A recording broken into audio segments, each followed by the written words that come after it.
بسم اللہ الرحمن الرحیم۔ دوستوں، آج کی اس ویڈیو میں ہم ایک طوطے کی کہانی بیان کریں گے۔ کہانی دلچسپ ہے، اس لیے ویڈیو کو آخر تک ضرور دیکھیے گا اور ہمارے چینل اسلامی کہانی کو سبسکرائب کرتے ہوئے ساتھ میں لگے گھنٹی کے بٹن کو بھی ضرور دبا دیجیے گا۔ بادشاہ نے ایک طوطا پال رکھا تھا۔ وہ طوطا بادشاہ کا بہت وفادار تھا اور بادشاہ سے انسانوں کی طرح باتیں کرتا تھا۔ ایک دن بادشاہ ایک سفر پر روانہ ہوا۔ رانی نے بادشاہ کی غیر موجودگی کا فائدہ اٹھاتے ہوئے وزیر کو اپنے کمرے میں بلوا لیا۔ جب وزیر کمرے میں داخل ہوا تو رانی نے کہا کہ میں بہت دنوں سے انتظار میں تھی کہ تم سے اپنے دل کی بات کہہ ڈالوں۔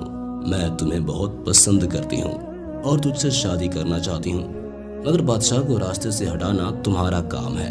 وزیر دل ہی دل میں بڑا خوش ہوا اور کہا کہ بادشاہ کو میں راستے سے ضرور ہٹاؤں گا۔ بادشاہ کا طوطا یہ سب باتیں سن رہا تھا۔ جب بادشاہ واپس آیا تو طوطے نے سب کچھ بادشاہ کو بتا دیا۔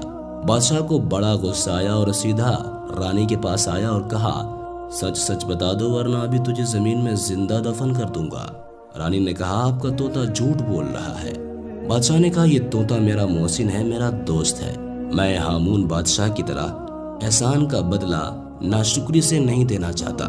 ملکہ نے پوچھا، ہامون بادشاہ کون ہے یہ؟ بادشاہ نے کہا، ہامون بادشاہ کو ایک چمڑے کی عجیب سی بیماری لگ گئی تھی۔ پوری سلطنت میں اس کا کوئی علاج نہ کر سکا۔ پھر ایک حکیم نے اپنے علم سے اس کا علاج کیا۔ بادشاہ کی جلد مکمل طور پر ٹھیک ہو گئی۔ بادشاہ نے حکیم کو بہت سارے انعامات سے نوازا۔ وزیر جو کہ حکیم سے بہت جلتا تھا، اس نے کہا کہ بے شک حکیم نے آپ کا علاج کیا ہے، مگر یہ وقتی طور پر ہے اور یہ حکیم ایک جاسوس ہے جو ہمارے ملک میں جاسوسی کرنے آیا ہے اور ہمارے اوپر نظر رکھنے آیا ہے۔ بادشاہ نے فوراً حکیم کے سر قلم کرنے کا حکم دے دیا۔ حکیم نے کہا، اگر آپ نے مجھے مارنے کی ٹھان ہی لی ہے تو میری آخری خواہش بھی پوری کر دیجیے۔ بادشاہ نے کہا، کون سی خواہش؟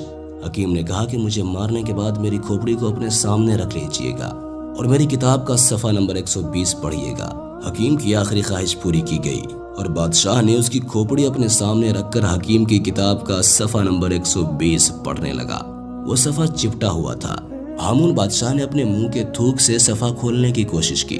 کتاب کے صفحہ پر لگی ہوئی زہر نے بادشاہ کو تکلیف میں ڈال دیا اور وہ تڑپنے لگا تو کھوپڑی سے آواز آئی کہ میں تمہارا محسن تھا، تمہارا دوست اور سچا ساتھی ثابت ہوا اور ایک جان لینے والی بیماری سے تم کو چھٹکارا بھی دلوایا، اگر تم نے مجھے ہی مار ڈالا۔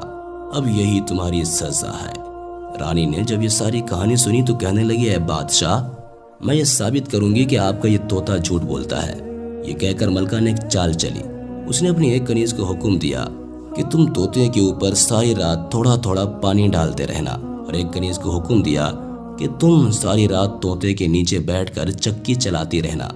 جب صبح ہوئی تو ملکہ نے کہا، بادشاہ سلامت، رات موسم کیسا تھا؟ بادشاہ نے کہا، موسم تو بالکل صاف تھا۔ ملکہ نے کہا، آپ اپنے طوطے سے پوچھ لیجئے کہ رات کو موسم کیسا تھا۔ بادشاہ نے اپنے طوطے سے پوچھا، میاں مٹھو، رات موسم کیسا تھا؟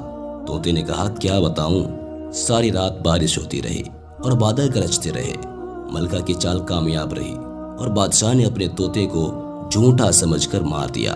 کچھ دن بعد یہ بات ثابت ہو گئی کہ ملکہ اور وزیر کا کوئی چکر چل رہا ہے اور بادشاہ نے ان دونوں کو رنگے ہاتھوں پکڑ بھی لیا۔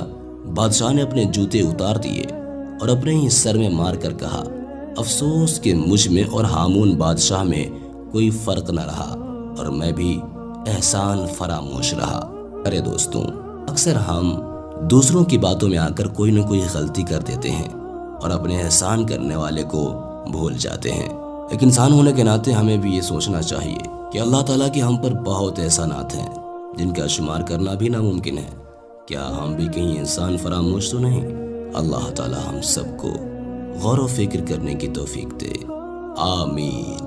ویڈیو پسند آئی ہو تو ویڈیو کو لائک کرنے کے ساتھ ساتھ دوستوں کے ساتھ بھی شیئر کیجیے گا۔ اپنا اور اپنے پیاروں کا بہت سارا خیال رکھیے گا۔ اللہ حافظ۔